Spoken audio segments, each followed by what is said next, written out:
Olá, seja bem-vindo à aula sobre plano de marketing do nosso curso Microempreendedor Individual. Na aula de hoje, nós vamos falar sobre os principais produtos e serviços, o preço, a estratégia promocional, a estrutura de comercialização e a localização do nosso negócio. Essa é a base, esses são os elementos básicos de um plano de marketing. Nós vamos começar então vendo novamente naquele material, naquela apostila que nós estamos usando como referência, quais são os itens que são pedidos lá.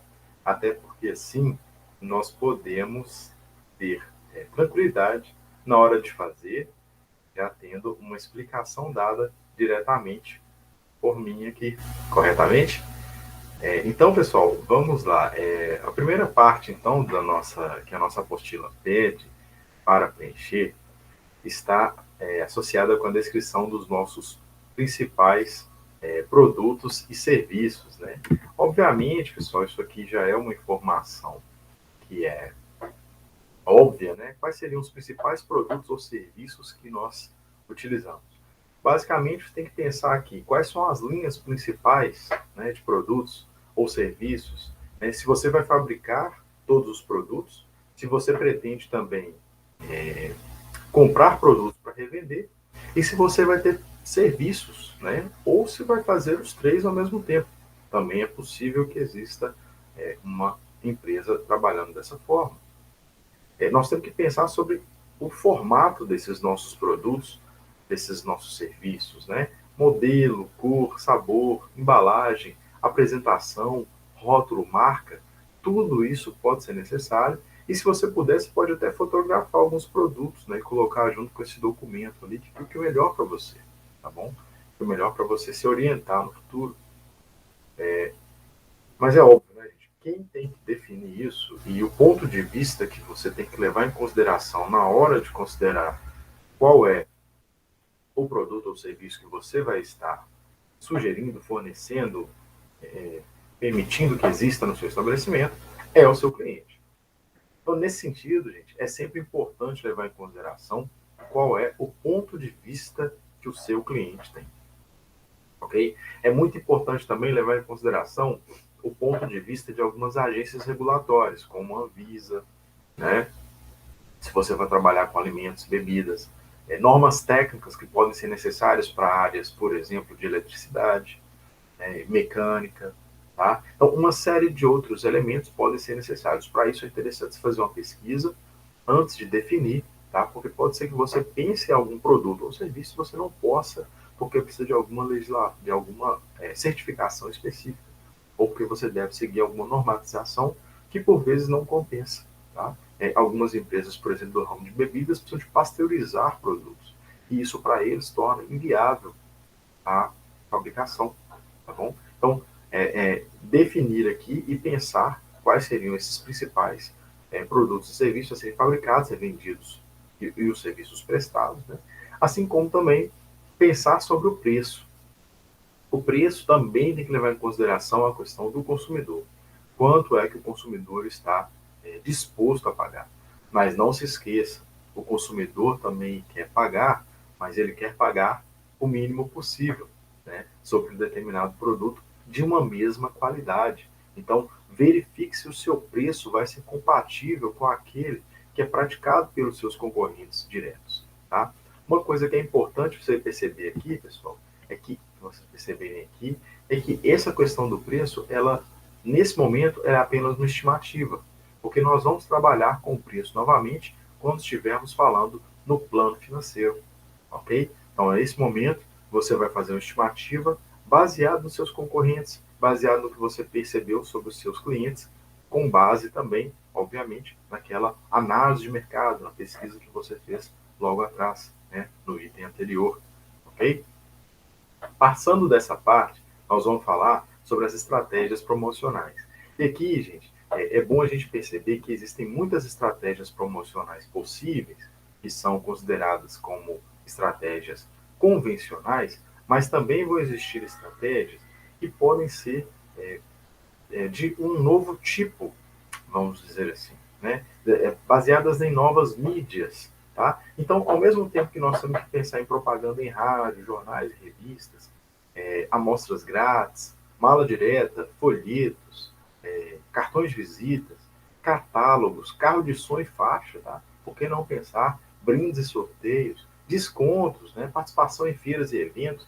Nós também podemos começar a pensar hoje em dia sobre outros elementos que são outras formas de aquisição de clientes, que são mais modernas, são mais atuais, são associadas com as mídias digitais.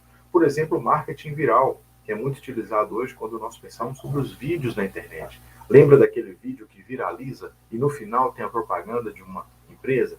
Ou aquele vídeo daquela cerveja que fala sobre alguma coisa que tocou seu coração e te fez despertar a vontade de consumir aquele produto? Isso tem a ver com a viralização de determinados vídeos. Okay? Mas, ao mesmo tempo, a gente pode pensar também em relações públicas. Né? Em relações públicas, como o caso que eu já citei aqui, da Apple, que tinha o Steve Jobs como grande relações públicas. Por que não pensar assim? Né? A Tesla, que tem hoje o Elon Musk como relações públicas. Okay? E assim, vários são os casos, né, que nós podemos perceber relações públicas existindo. Tá? Nós temos também algumas possibilidades de relações públicas não convencionais, que são aquelas marcas, por exemplo, que estão apoiando ali esportes radicais, né? Uma pessoa que pula da estratosfera terrestre com um paraquedas, e será que ele vai conseguir ou não? Quer dizer, isso também pode ser considerado. Né? Mas pensando na internet, gente, nós temos ainda aqueles buscadores, né, que são feitos com marketing pago. Né? Quando você digita lá no seu buscador, por exemplo, no Google, aqueles primeiros que aparecem, geralmente tajados de amarelinho, são patrocinados. Caso você não saiba disso, você pode também optar por esse tipo de buscador. Você pode simplesmente melhorar suas páginas, para aquelas, a página da sua empresa, por exemplo, né, na internet, para que ela apareça mais nesses buscadores. Né? Tá? Você pode pensar em esses anúncios offline e pode pensar em anúncios sociais, né, esses anúncios de display que aparecem por vezes em páginas, aqueles pequenos anúncios que ficam aparecendo no meio das páginas quando você está lendo alguma coisa. Né? Mas também existem outras alternativas, como, por exemplo, o marketing de conteúdo. Vão existir várias alternativas, gente. Canais de aquisição de clientes hoje em dia existem das mais diversas alternativas possíveis. Tá? Por isso também nós temos que pensar em considerá-las para o nosso negócio. Bom, é importante aqui nesse momento também você começar a pensar sobre a marca que você vai ter, a logomarca que você vai utilizar e talvez até pensar sobre consultar se essa marca, se essa logomarca está disponível, tá? No site do INPI você consegue www.inpi.gov.br. Você consegue fazer uma pesquisa para verificar se a sua marca está aberta ainda, né? Se ela ainda é possível de ser utilizada ou se já foi registrada por alguma outra empresa, tá bom?